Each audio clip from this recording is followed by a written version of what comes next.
Okay. Okay, so let's take a look at the first one. Let's start like this so that we have a fresh start here.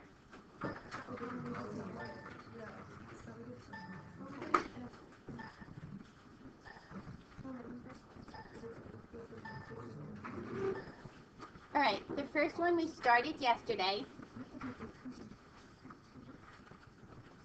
It had a little upside down W. We saw that it was supposed to have 4 roots, so it should cross the x-axis 4 times, and since there were 3, this one that doesn't cross the x-axis, that bounces off, is a double root. So technically there are 4.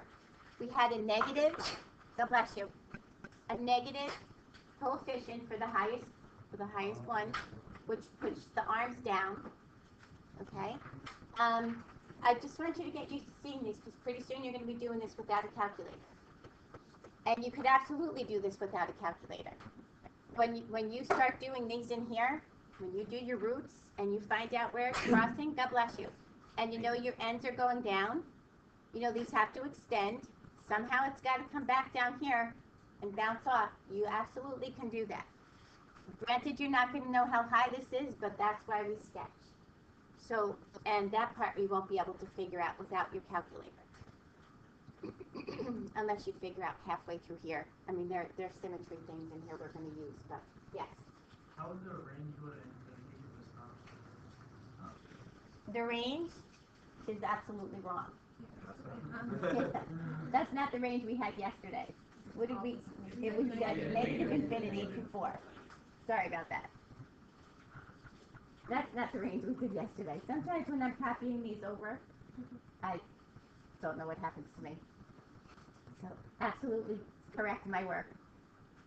Okay, so we did our max, we did our min. God bless you. We said these were absolute maxes because they have the same y value. We said this was a relative min. Make sure you know the difference between absolute and relative. We started to do, I think this is where we left off. We started to do this part. We got as far as this, I think. So then we factored it and we set them equal to 0.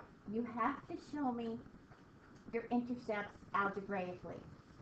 And you have to show me your odd and even algebraically. And odd and even, can you see symmetry across your y-axis? Yeah. So you know it's going to be even. Now when you replace it, what else helps me see this is both of these are even exponents. So when I square something or raise it to a 4th power, any even power, doesn't that become positive? So I'm technically not changing it. So you substitute in your negative x, and it comes out to be the exact same function that you started with. So it's an even.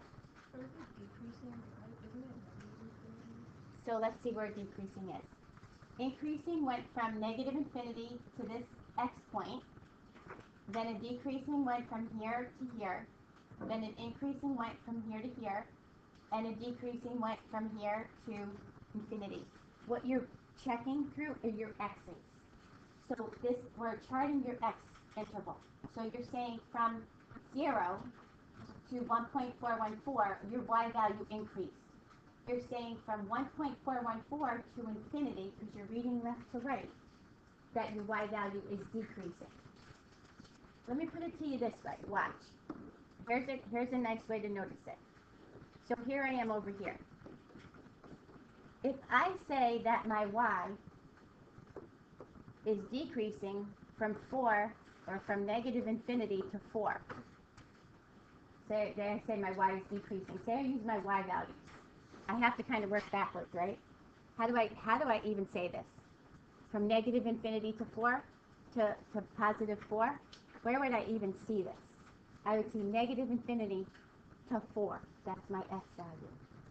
So this I can't possibly state my y. What I'm doing is stating my x interval where my y is either increasing or decreasing. This one might be a little more obvious. If you set negative infinity to negative 0.414, you're giving me your x value as y increases. If I give you my y value, negative infinity to positive 4, negative infinity to positive 4 could be a straight line, right? I don't know where negative infinity to positive 4 is. because it's vertical.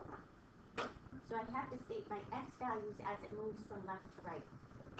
Because it's kind of like a roller coaster. So say you're on this roller coaster for 4 seconds, you're going up. Isn't 4 seconds the time, the x-axis? I say, wow, that roller coaster, I felt like I was going up for like a whole minute. But it was, you're giving me your time, which is your x-axis in that case, as your y is increasing. So you always state it over your x interval. Okay? That's a hard concept to get. But if you think about it, if you only gave me 2 y values, it's only a vertical line. Okay? Okay. The second one is a cubing function.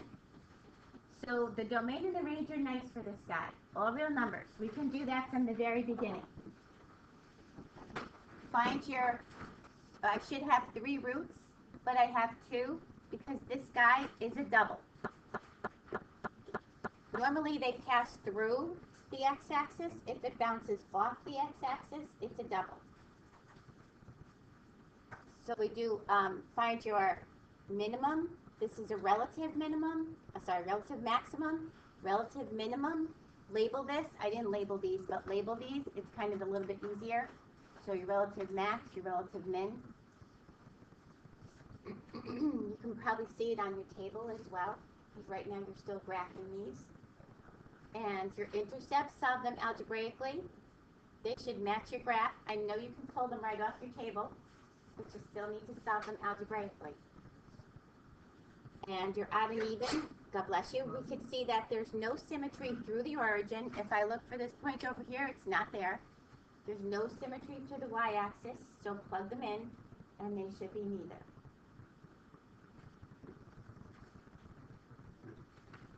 Questions? The cubing ones are usually a little easier, because they're automatically all real numbers on your domain and range. Good? Go ahead. Any questions? Know everybody can do this?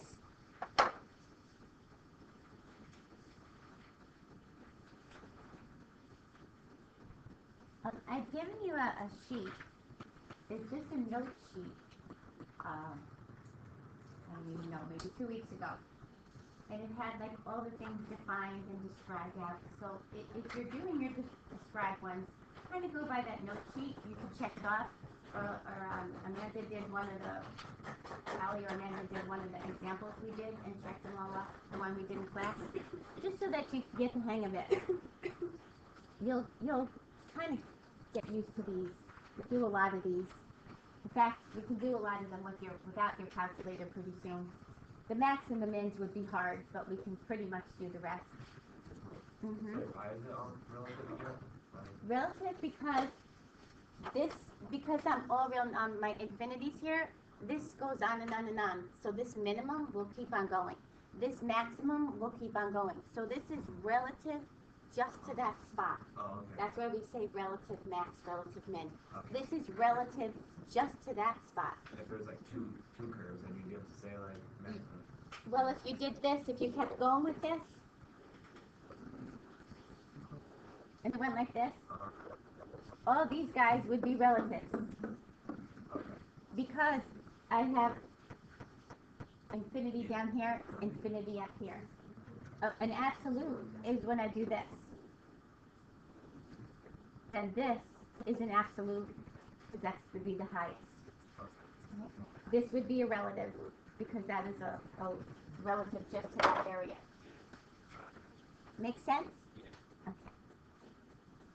Some of these are different concepts. I realize you didn't do all these concepts last year. This guy, a cubing function again. The coefficient is positive, which means the end behavior is down on the left, up on the right. It's supposed to have 3 roots. It has 3 times it crosses the x-axis. This max is not very pretty, so give me 3 decimals. This min, that wasn't so bad. Okay. What else can we do here? Increasing from negative infinity to this x value. Then from here to here, what is y doing? Decreasing from this x value to this x value. Then from here to here, my y is increasing from this x value to infinity. By the time you do your increasing, decreasing, you should have covered your whole domain. Whatever your domain was, you should have covered it. So as a check, negative infinity to negative 1.667, negative 1.667 to 3, 3 to infinity. I've covered my whole domain. It's a good check to make sure that you did that. Factor out the x, then set your factors to 0, and you should have 3 of these. Odd and even, you can kind of see that this isn't going to work because this is not the same as this one. So it's a neither. And your y-intercept, always go back, your y-intercept when you set x equals 0, always go back to the original because it's just easier just to plug in the x and get rid of it.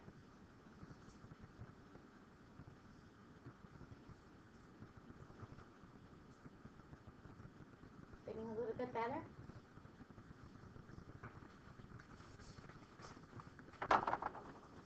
Another thing to remember in pre-calc, we always go 3 decimals. Rule of thumb, 3 decimals, if we have to round. If you're solving an equation, then you're not going to round until the very end, just like algebra 2. But if you're giving me a graph where you have to round somewhere, 3 decimals.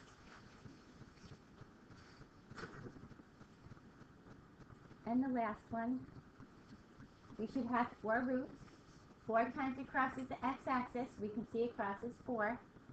Positive coefficient for your leading exponent, so the arms are going up and behavior says go up. Before you can find your range, make sure you find your minimum point. Now, is this going to be a relative or an absolute? Absolute. Absolute. And it's absolute, these are both the same. So that's an absolute minimum. This guy, relative minimum. Relative maximum. Relative maximum. Which one was that? A and B.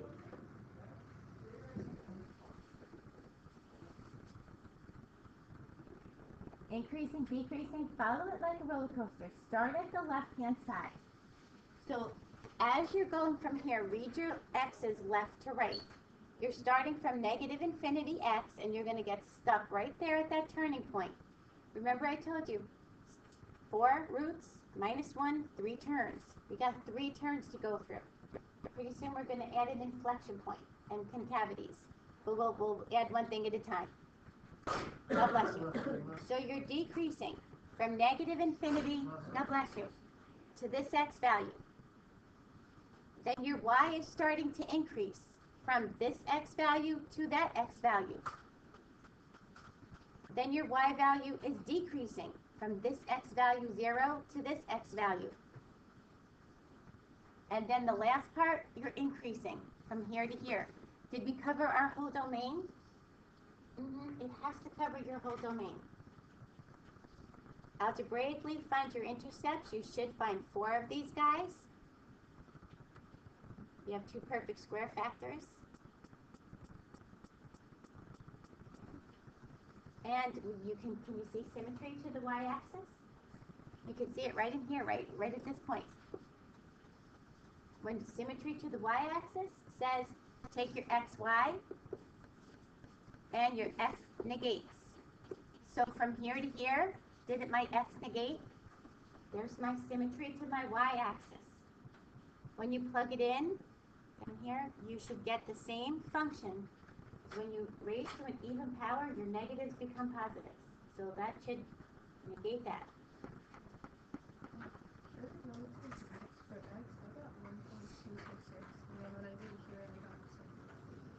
What'd you get to?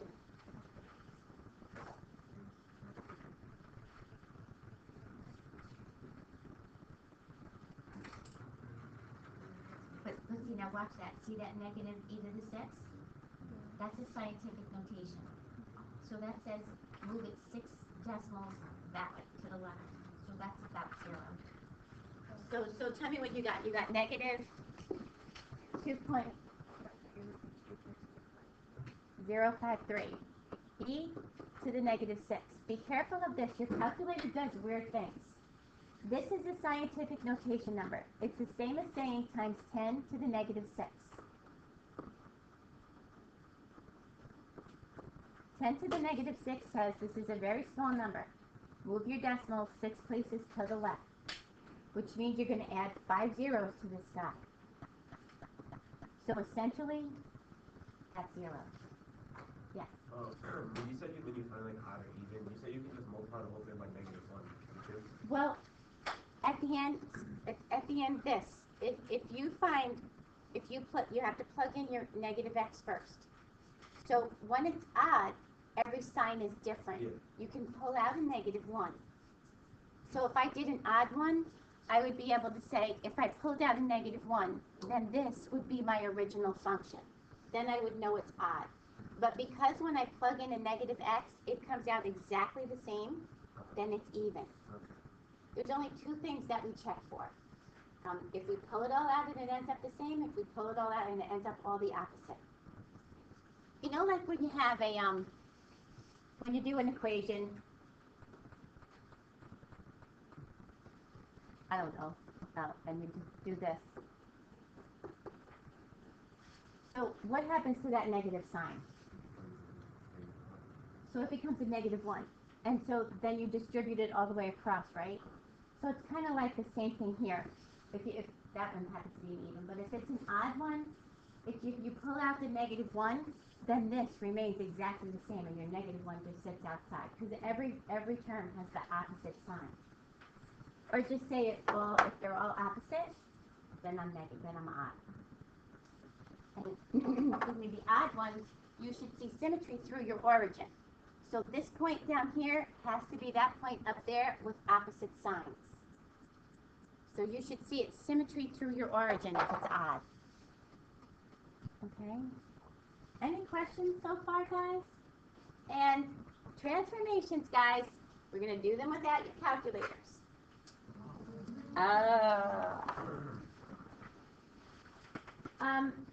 I call them core graphs. Sometimes they're called parent graphs. I'm not sure which ones you call them. Parent graphs. Okay. I'm a core type person. A parent and core, same thing. So we're going to start with a basic absolute value graph.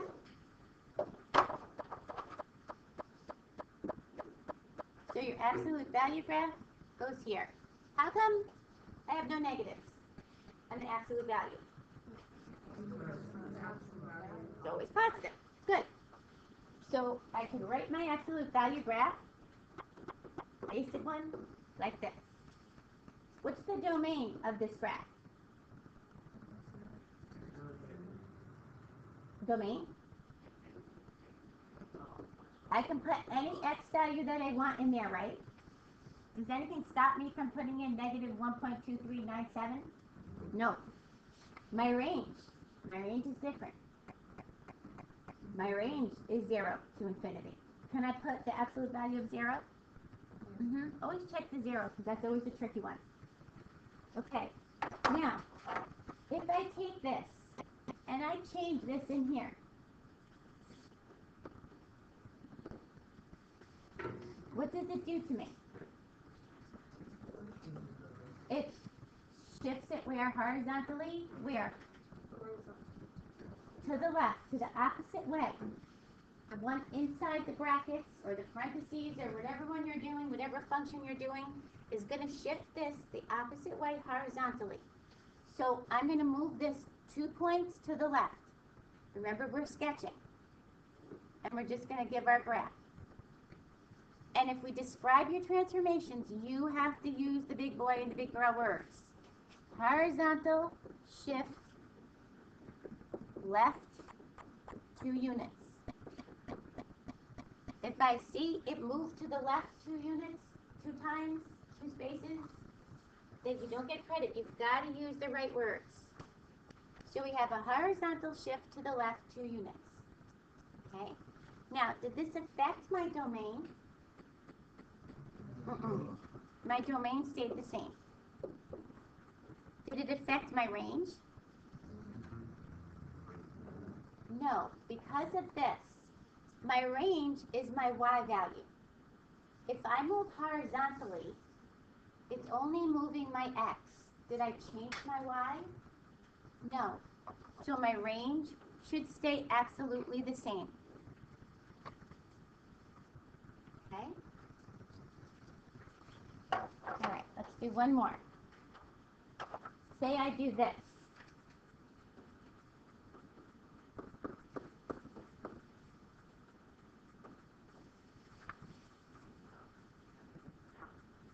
Down 1 unit. It's moving down. What do we call that when it moves down 1 unit? A vertical shift. So this is giving me a vertical shift down 1 unit.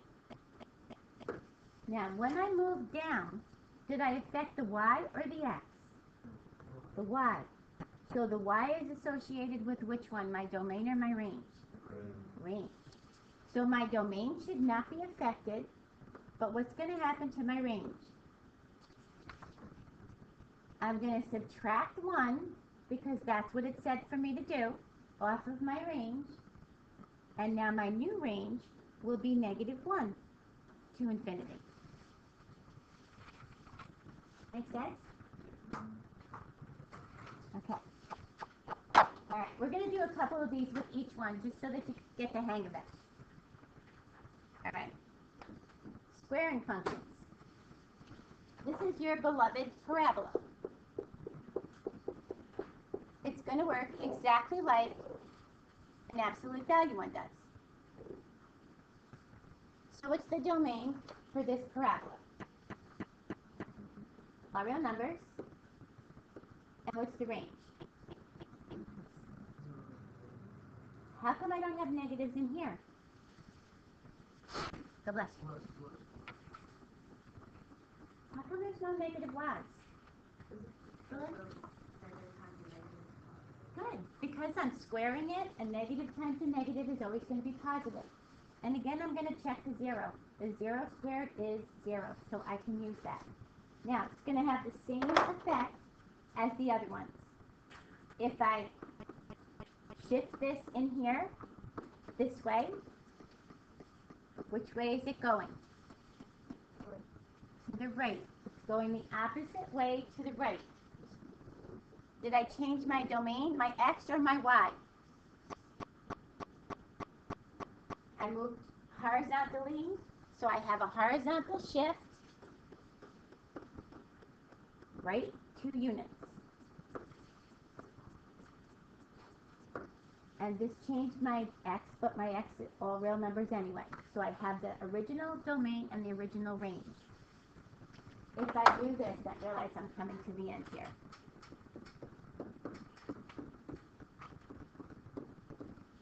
What does that do? And what do we call this? Vertical shift up 4. Okay, did I change my domain or my range? I moved up and down. Range. So I took my original range and I moved it up 4. Just add the 4 there. So now my range becomes 4 to infinity. Okay. Let me just have you do the first page of your homework. You should probably, just do the first page, because we only did those 2. Are we what? We'll have to do it next.